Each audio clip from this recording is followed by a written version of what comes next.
हाय दोस्तों, कल की क्लास में हमने वर्ब टू बी में इजेमार के विषय में चर्चा किया था।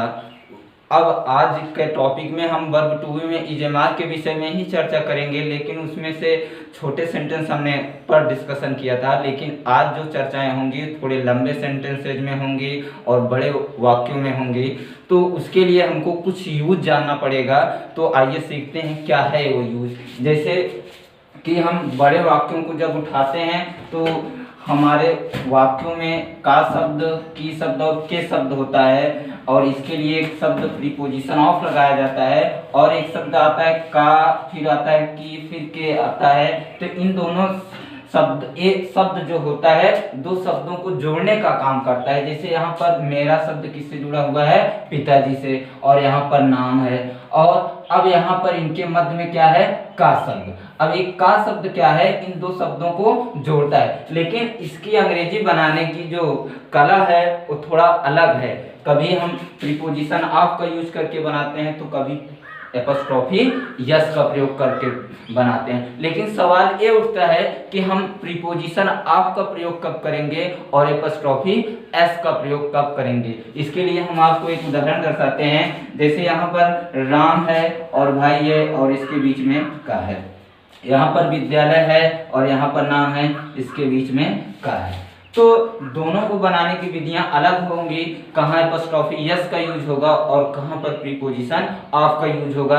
इस विधि को हम यहाँ पर आपको दर्शाते हैं। जैसे यहाँ पर का के पहले राम है। राम को अगर देखा जाए तो ए लिविंग थिंग्स में कंसीडर किया जाता है, और यहाँ पर का के पहले विद्यालय है, और विद्यालय को नॉन लिविंग थिंग्स में कंसीडर किया जाता है। तो अब यहाँ पर क्वेश्चन ए स्टैंड होता है कि अगर का के बिफोर, अगर का के पहले लिविंग थिंग्स होगी तो हम एपॉस्ट्रोफी एस का यूज करेंगे। किसका यूज करेंगे? एपॉस्ट्रोफी यस का। और जब का के पहले नॉन लिविंग थिंग होगी तो हम प्रीपोजिशन ऑफ का यूज करेंगे। लेकिन दोनों के वाक्यों को, शब्दों को रखने की विधियां अलग अलग होंगी। अगर एपॉस्ट्रोफी यस का यूज करेंगे तो जो शब्द पहले होगा उसको पहले लिखेंगे और उस शब्द में एपॉस्ट्रोफी यस लगाकर दूसरे वाले शब्द को लिखेंगे। लेकिन जब हम प्रीपोजिशन ऑफ का यूज करेंगे तो शब्दों का क्रम पलट जाएगा, अर्थात जो का के पहले होगा वो बाद में जाएगा और जो बाद में होगा वो पहले आ जाएगा। जैसे हम देखते हैं यहाँ पर का के पहले सजीव है अर्थात लिविंग थिंग्स है, तो हम एपॉस्ट्रोफी यस का यूज करेंगे। और एपॉस्ट्रोफी यस का मतलब है कि वर्ड को हम ऑर्डर बाय ऑर्डर रख देंगे। और जब हम प्रीपोजिशन ऑफ का यूज अर्थात का के पहले नॉन लिविंग थिंग होगी तो चीजें अपोजिट होंगी, और हम चीजों को वर्ड ऑर्डर बाय ऑर्डर ना रखकर अपोजिट रख देंगे, अर्थात बिफोर को आफ्टर कर देंगे, आफ्टर को बिफोर कर देंगे। जैसे यहाँ पर हम एपॉस्ट्रोफी यस का यूज करेंगे तो एपॉस्ट्रोफी यस में हमने बताया कि चीजों को हम ऑर्डर बाय ऑर्डर लिखेंगे। सबसे पहले हम राम लिख लेते हैं और राम में क्या लगा देंगे? Apostrophe S. फिर उसके बाद कौन सा शब्द बचा? भाई, और भाई की अंग्रेजी क्या होती है? ब्रदर। क्या होती है? ब्रदर। अब यहाँ पर का के बिफोर लिविंग थिंग्स था तो हमने एपॉस्ट्रोफी यस का यूज किया। अब यहाँ का के पहले नॉन लिविंग थिंग है तो हम यहाँ पर प्रीपोजिशन ऑफ का यूज करेंगे। और जब प्रीपोजिशन ऑफ का यूज करेंगे तो शब्द अपोजिट हो जाएंगे। बिफोर वाला शब्द आफ्टर हो जाएगा और आफ्टर वाला शब्द बिफोर हो जाएगा। कहने का मतलब यहाँ पर पहले नाम की अंग्रेजी लिखी जाएगी और नाम की अंग्रेजी क्या हो जाएगी? नेम। फिर का के लिए क्या लगाएंगे?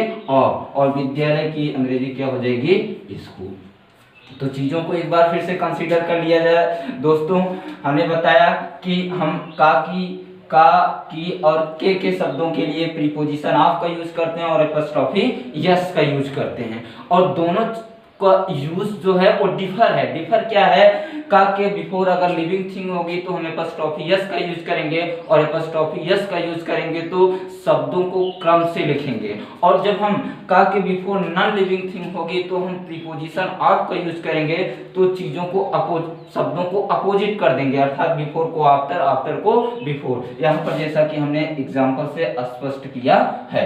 अब हम शब्दों को देखते हैं। कल हमने चर्चा की थी कि जब हम हिंदी के सेंटेंसेस को अर्थात हिंदी के वाक्यों को अंग्रेजी में बदलते हैं तो उसके लिए हमारा एक फॉर्मेट होता है, उस फॉर्मेट का प्रयोग करते हुए हम हिंदी को अंग्रेजी में बदलते हैं। जैसे हमने कल चर्चा की थी कि सबसे पहले हम सब्जेक्ट को फाइंड आउट करते हैं, फिर क्या फाइंड आउट करते हैं, verb to be, verb to be के बाद हम फाइंड आउट करते हैं कंप्लीमेंट, और कंप्लीमेंट के बाद फाइंड आउट करते हैं अदर वर्ड। तो यहाँ पर हमने बताया कि यहाँ पर सब्जेक्ट क्या है, मेरे पिताजी का नाम, और वर्ब टू बी क्या है यहाँ पर यही हमारा वर्ब टू बी है। और ए श्री महेंद्र शर्मा, भाई वर्ब टू बी के जो जस्ट नियर में होगा उसी को क्या कंसीडर किया जाता है, कंप्लीमेंट। तो हम सेंटेंस, अब यहाँ पर हमारा सब्जेक्ट क्या है, मेरे पिताजी का नाम, तो मेरे पिताजी और नाम के बीच में का है, तो का के पहले सजीव है अर्थात लिविंग थिंग है, तो हमने बताया था का के बिफोर अगर लिविंग थिंग होगी तो एपोस्ट्रोफी यस का यूज करते हुए हम सेंटेंस को पिक आउट करेंगे। तो यहाँ पर सबसे पहले अगर एपोस्ट्रोफी यस का यूज होगा तो हम चीजों को ऑर्डर बाय ऑर्डर लिखते हैं। तो मेरे पिताजी की अंग्रेजी क्या हो जाएगी, माई फादर, और फादर में क्या लगा देंगे, एपोस्ट्रोफी यस, और नाम की अंग्रेजी क्या हो जाएगी, नेम। अब यहाँ पर नेम सिंगुलर नंबर है तो वर्ब टू बी के लिए क्या लगा देंगे, इज, और श्री के लिए, अब भाई वर्ब टू बी हमने लिख लिया, टू बी के बाद कंप्लीमेंट लिखना है, और श्री के लिए कंप्लीमेंट में श्री महेंद्र शर्मा है तो श्री के लिए हम मिस्टर का यूज करते हैं, और महेंद्र शर्मा की अंग्रेजी लिख देते हैं महेंद्र शर्मा।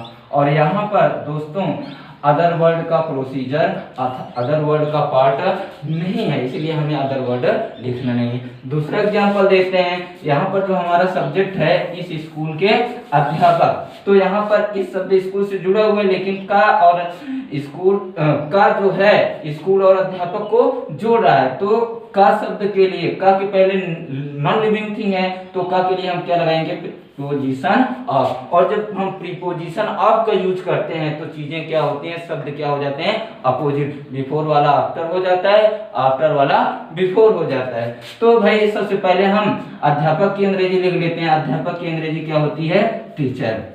अब यहाँ पर देखते हैं कि जो टीचर्स की बात हो रही है, एक टीचर की बात हो रही है कि एक से अधिक, तो सेंटेंस के भाव के अनुसार एक से अधिक अध्यापकों की बात हो रही है, इसलिए हम टीचर को क्या कर देंगे, प्लूरलाइज कर देंगे दोस्तों। फिर का के लिए क्या लगाएंगे, हम ऑफ लगाएंगे। फिर इस शब्द स्कूल से जुड़ा हुआ है, इसकी अंग्रेजी क्या हो जाएगी दोस्तों, दिस। फिर स्कूल की अंग्रेजी स्कूल ही होगी। अब हमने सब्जेक्ट ले लिया, अब हम सब्जेक्ट के बाद क्या लिखते हैं, वर्ब टू बी। और यहाँ पर जो एक बात और यहाँ पर नोटिस योग्य है दोस्तों, जो अगर हम प्रीपोजिशन ऑफ का यूज करते हैं तो सब्जेक्ट जो बनता है, जो प्रीपोजिशन ऑफ के बिफोर होता है वो सब्जेक्ट बन जाता है, और सिंगुलर होगा तो इज, अगर प्लूरल होगा तो वर्ब टू बी में आर का प्रयोग करते हैं। तो यहाँ पर जो सब्जेक्ट है वो प्लूरल है, इसलिए हम यहाँ पर क्या यूज करेंगे, आर। ठीक है दोस्तों। फिर यहाँ पर जो वर्ब टू बी के बगल में कंप्लीमेंट है, और कंप्लीमेंट हमारा क्या है, योग्य एवं दक्ष। तो यहाँ पर दोस्तों एवं की अंग्रेजी एंड होती है। अगर एंड की बात की जाए तो पार्ट्स ऑफ स्पीच में दोस्तों एक कंजक्शन का फंक्शन करता है। कंजक्शन क्या करता है, दो शब्दों को आपस में जोड़ कर रखता है। जैसे यहाँ पर योग्य एवं दक्ष को, योग्य और दक्ष को जोड़ने का काम कर रहा है। तो इसकी अंग्रेजी हम कभी भी लिखेंगे जब दो शब्द कंजक्शन से जुड़े होते हैं तो उसकी अंग्रेजी ऑर्डर बाय ऑर्डर, अर्थात जो पहले होगा पहले, जो बाद में होगा बाद में। तो दोस्तों योग्य की अंग्रेजी क्या होती है, क्वालिफाइड, क्वालिफाइड। और एवं की अंग्रेजी क्या होती है, एंड होती है दोस्तों। और दक्ष की अंग्रेजी क्या होती है दोस्तों, ट्रेंड होती है। तो हमारा सेंटेंस यहाँ पर कंप्लीमेंट पार्ट तक था और अदर वर्ड पार्ट उपलब्ध इस वाक्य में नहीं था। हमारे दोनों ही एग्जाम्पल्स में अदर वर्ड पार्ट उपलब्ध नहीं था। तो हमने यहाँ पर सब्जेक्ट को फाइंड आउट किया, फिर टू बी को, फिर कंप्लीमेंट, और दोनों वाक्यों में अदर वर्ड की आवश्यकता ही नहीं पड़ी, तो हमने अदर वर्ड का प्रयोग नहीं किया। अगर दोस्तों अदर वर्ड होता तो हम कंप्लीमेंट पार्ट के बाद लिखते हैं। तो आशा करते हैं दोस्तों आज का जो विषय हमारा वर्ब टू बी में एपोस्ट्रोफी यस और ऑफ का यूज था वो भली भांति आपको समझ में आया होगा। अगली चर्चा दोस्तों वर्ब टू बी में वाज वर्ब के विषय में करेंगे, जिसके लिए हम अगली क्लास में चर्चा करेंगे दोस्तों।